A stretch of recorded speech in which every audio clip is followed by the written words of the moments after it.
तर hi friends, आजच्या new व्लॉगमध्ये तुमचं खूप खूप मनापासून स्वागत।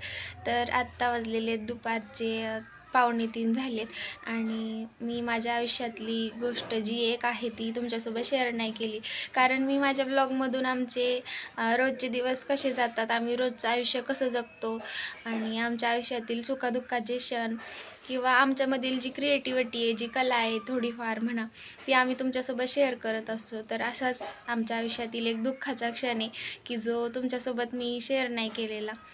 आणि कारण हातामध्ये संक्रांत, भोगी, परत आता हे रामाचं रामप्रतिष्ठापना वगैरे, त्यामुळे वेळ पण नाही भेटला आणि घरातली पण बरीच कामं असतात, रोजचे व्लॉग असतात आणि त्या रोजच्या व्लॉगमध्येच विसरूनच गेले होते मी की हा जो एक क्षण आहे तो तुमच्यासोबत शेअर करायचा। आज मी तुमच्यासोबत शेअर करणार आहे आमच्या आयुष्यातली अशी एक दुःखद घटना।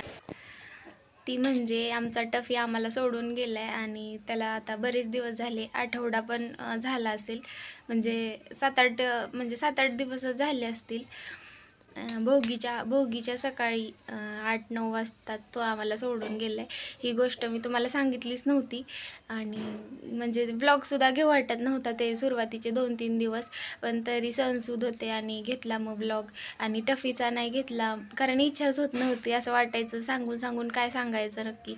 पण हे बोलले तो म्हणजे तो क्षण पण आमच्या आयुष्यातील एक म्हणजे आमच्या आयुष्यात घडलेली घटना आहे किंवा आमच्या आयुष्याला जोडलेला एक पार्ट आहे। त्यामुळे हे बोलले की सांग, ती पण गोष्ट शेअर कर म्हणजे यूट्यूबला सबस्क्रायबरसोबत ही पण गोष्ट शेअर कर। त्यामुळे मग आज व्लॉग घेतला मी या गोष्टीवर। म्हणजे काय झालं, तो 2-3 म्हणजे तसं 4-5 दिवसच त्याचं खाण्याकडे अजिबात लक्ष नव्हतं, टफीचं अजिबात खाण्याकडे त्याचं मन लागत नव्हतं आणि 2-3 दिवसात त्याची पिडिग्री पण संपली होती। मग आम्ही तेवढा 2-3 दिवस त्याला दूध चपाती पण ठेवत होतो आणि तो आवडीने खात होता। पण परत त्याला काय माहिती काय आधीच पोटात त्रास होत असेल, त्यामुळे त्याने खायचं पण बंद केलं होतं पूर्ण, पाणी पण पित नव्हता दिवसभर, ते दूध चपाती केलेला काला तसाच राहायचा।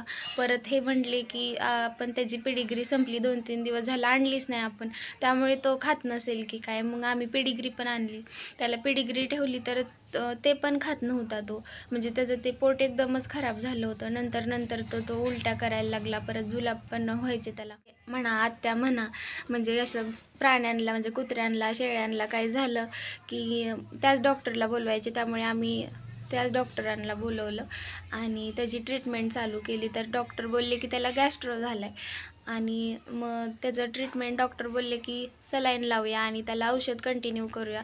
तर पहिल्या दिवशी पण सलाईन लावली तरी त्याला काहीच फरक नव्हता। डॉक्टर बोलायचे की संध्याकाळीपर्यंत खायला लागेल तो चांगला, पण तरी त्याला फरकच नव्हता पडत त्या सलाईननी औषधांनी। मग दुसऱ्या दिवशी परत डॉक्टरांना बोलवलं की बाबा काहीच फरक नाही। मग परत दुसऱ्या दिवशी पण डॉक्टर बोलले की आता भूकवाढीचं औषध देऊया त्याला, आणि औषध परत बदलून दिलं त्यांनी आणि परत सलाईन लावली, तर त्यानेसुद्धा काहीच फरक नाही पडला। आणि नंतर तर त्याची उलटीच थांबत नव्हती कसलीच। आणि मग मला असं वाटायचं की त्याच्या पोटात जर काय नसलं तर तो उलटी तरी कशाने, म्हणजे काय काय करणार असं उलटी, आपल्याला जर मोकळ्या पोटी उलटी आली तर किती त्रास होतो, त्याचाच मी विचार करत होते। आणि डॉक्टर पण बोलले की त्याला इंजेक्शनच्या साह्याने औषध पाजा आणि ORSचं पाणी पाजा, तर तसं पण करून बघितलं। मग मी माझं डोकं चालवलं जरा, म्हटलं पिडिग्री पाण्यात भिजवावी थोडीशी आणि त्याला चारावी, पण तरी ते सुद्धा त्याला पचत नव्हतं, तरी पण तो उलटी काढायचा। आणि मग परत तर आता अंडं सांगितलेलं डॉक्टरांनी त्याला खायला घालायला, पण अंडं आता मिक्सरवर बारीक करून तर कसं घालायचं, त्या इंजेक्शनच्या होलमध्ये तर आलंच नसतं। आणि तो लहान मुलं म्हणजे कसे हट्ट करतात की बाबा आपल्याला खायचीच नाही कुठली गोष्ट आणि दात असे एकदम पॅक करून घेतात, तसं टफी पण करायचं, त्याला खायला घालायला लागले की एकदम दात असे पूर्ण पॅक करून घ्यायचा आणि आसुद्धा करत नव्हता, जबरदस्ती त्याच्या ते पोटात मला घालायला लागायचं। का तर असं वाटायचं की बाबा त्याला उलटी होते म्हटल्यावर ते उलटी म्हणजे मोकळ्या पोटी उलटी होणं म्हणजे किती बेकार ते त्याला आतमधून होत असेल, म्हणून मी त्याला बळजबरी चारायचे की बाबा जरी उलटी आली तरी हे पाणी बाहेर पडेल आणि त्याला उलटी करायला सोपं जाईल असं। आणि आम्ही 2 दिवस त्याला सलाईन लावली आणि परत पुढचा 1-1.5 दिवस औषध कंटिन्यू केलं. तर डॉक्टरांना आम्ही तरी फोन करायचो की बाबा खात नाही, काय नाही, पण आम्हाला वाटायचं की जाऊ द्या. आणि डॉक्टर काय म्हणायचे, उलटी होती त्याची होऊ द्या, त्याचं जे पोटातली सगळी घाण आहे ती बाहेर निघून जाईल, गॅस्ट्रोचे जो गॅस्ट्रो साठला आहे त्याचा पोटात तो सगळा बाहेर निघून जाईल. त्यामुळे डॉक्टर बोलले उलटी होती, तुम्ही काय टेन्शन घेऊ नका. त्यामुळे आम्ही पण जरा असं म्हणजे असं आम्हाला पण वाटायचं की बाबा जाऊ दे, उलटी होती तर होऊ दे, त्याचं पोटातलं ते काय असेल खराब पाणी वगैरे ते बाहेर पडत असेल. आणि नंतर मग दिवस म्हणजे त्याला समजतच नव्हतं काय करावं, म्हणून मी त्याला बांधून ठेवलं होतं. आणि मग नंतर हे कामावरून आल्यावर ह्यांनी त्याला खेळायला म्हणजे असं जरा मोकळं सोडलं. हे म्हणले नको, एकतर तो आजारी आहे आणि त्यात बांधून नको ठेवायला. आणि मी का बांधून ठेवलेलं की आरू पण होता आणि आरूला पण एवढं काय समजत नाही.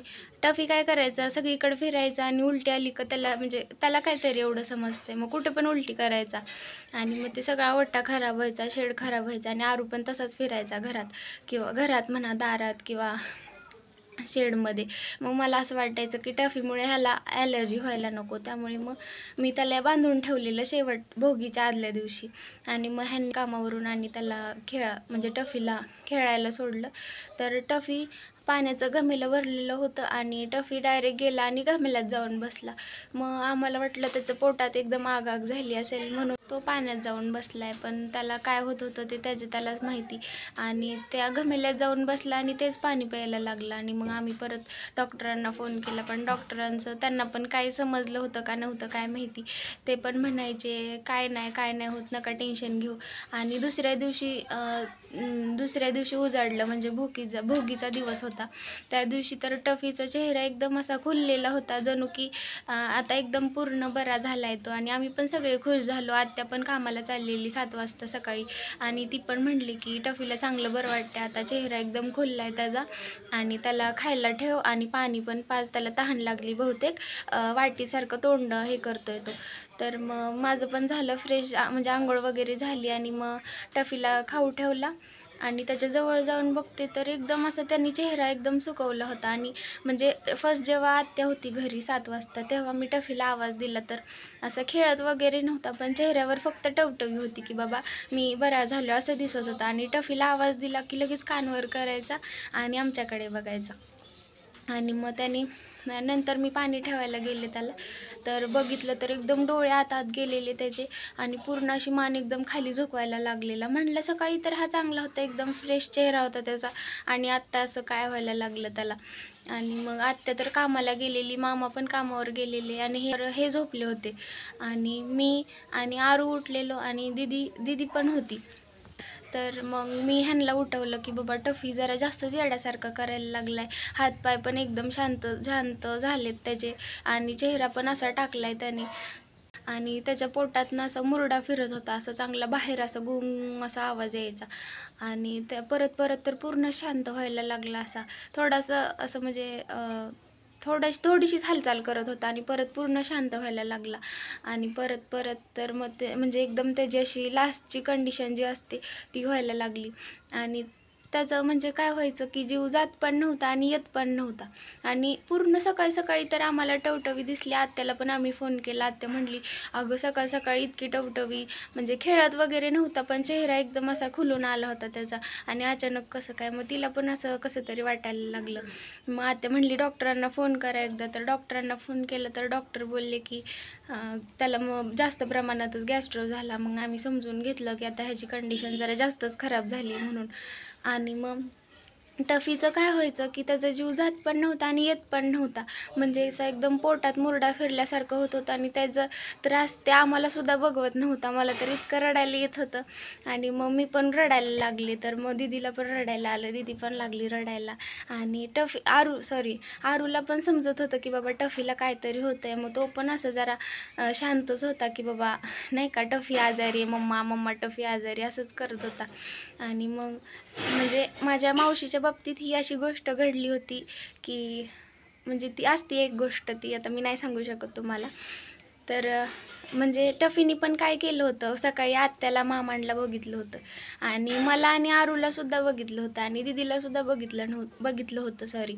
आणि फक्त ह्यांनाच बघितलं नव्हतं का तर आपलेले. मग मला असं वाटलं की ह्याचा जर थोडासा जीव ह्यांच्यासाठी जर ह्यांनी ठेवला असेल, कारण हे ना त्याला खूप जीव लावायचे, तुम्ही व्हिडिओसुद्धा बघितला असेल. आरूला जेवढा जीव लावायचे ना तेवढाच हे टफीला सुद्धा जीव लावायचे. आणि मग मी ह्यांना उठवून आणलं, म्हणलं अहो त्याला नाही का असं खूप बेकार त्रास होतोय टफीला, तुम्ही एकदा बाहेर या आणि बघा की नाही का तो असा का करतोय, किंवा त्यांनी जर तुमच्यासाठी थोडासा जीव ठेवला असला तर त्याचा एकदम पटकन जीव तरी जाईल, म्हणजे त्याला त्रास होतोय तो होणार तरी नाही. आणि हे बाहेर आले, हे म्हटले मला आधी का नाही उठवलं, तू इतकं होतंय. तर मला वाटलं नसेल तर नाही काय होणार त्याला, पण त्यांनी परत मान टाकली तेव्हाच मी ओळखून घेतलं की ह्याला काहीतरी टफीला होईल किंवा होणार आहे. त्याला इतकाच त्रास होत होता, आम्हाला सुद्धा बघवत नव्हतं की इतका बेकार तो. म्हणजे माणसाला कसं म्हणजे माणसाचं कसं होतं तसंच टफीचं, म्हणजे प्राण्याचं पण तसंच असतं, फक्त प्राण्यांना बोलता येत नाही एवढंच, पण सेम माणसासारखं सेम. आणि मग ह्यांना मी म्हटलं की तुम्ही या बाहेर, त्याने जर तुमच्यासाठी थोडासा जीव ठेवला असेल तर नाही का, कारण त्याने आम्हाला सगळ्यांना टफीने आम्हाला सकाळपासून बघितलं होतं आणि ह्यांनाच बघितलं नव्हतं. आणि मी यूट्यूब फॅमिली तुम्हाला सांगते, हे बाहेर आले आणि ह्यांनी टफीचा चेहरा असा नुसता दोन्ही हातांनी त्यांच्या हातात धरला आणि टफीने जीवच सोडला. इतकं आम्ही तर मोठ्या मोठ्याने रडलो, इतकं म्हणजे त्या टफीने ह्यांच्यासाठी जीव त्याचा राखून ठेवला होता की नाही का, म्हणजे टफीला फक्त ह्यांना शेवटचं बघायचं होतं. असं म्हणजे असंच ओळखून येतं ना की हे बाहेर आले आणि ह्यांनी टफीचा चेहरा असा दोन्ही हातांनी असं हातात धरलं, त्याला असं गोंजरलं आणि टफीने अशी मानच टाकली. आम्ही तर इतकं रडत होतो सगळे, इतकं म्हणजे खूप रडत होतं.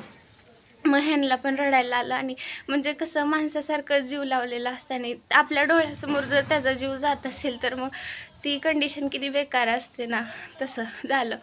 आणि मग ह्यांनी मग त्याला आता तिकडं नेलं बिरोबाच्या साईडला वगैरे, त्याला असं म्हणजे.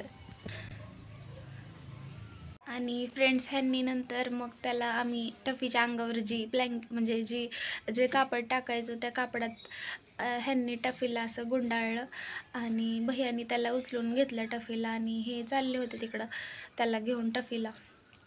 आणि जाताना फक्त आरूला एवढंच म्हणले की आरू बघ ना आपलं बाळ चाललं. तर आरूसुद्धा इतका रडायला लागला, मम्मा बाळ चाललं, मम्मा बाळ चाललं असं म्हणून इतका रडत होता, खूप म्हणजे खूप रडत होता. आणि त्याला बघून आम्हालासुद्धा रडायला यायला लागलं.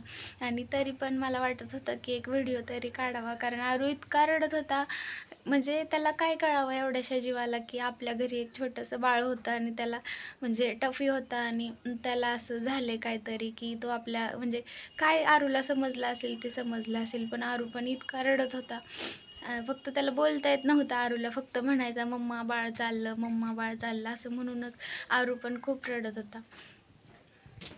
तर असंच मग टफी आमच्या आयुष्यातून गेला आहे. तर हीच गोष्ट तुमच्यासोबत शेअर करायची होती, पण शेअर करता नाही आली इतके दिवस आणि नव्हते करणार, कारण करू वाटत नव्हती. पण हे बोलले की कर, आपल्या आयुष्यातला एक पार्टच येतो, तर कर तू शेअर, त्यामुळे मग शेअर केली. आणि हे बघा भैया आला आता, शाळा सुटली त्याची 2 वाजता. तर कुठं गेलेला मगापासून? तर घरीच बसला होता वाटतं आणि आता आलाय. तर आरू पण झोपलाय. तर व्हिडिओ एंड करते मी.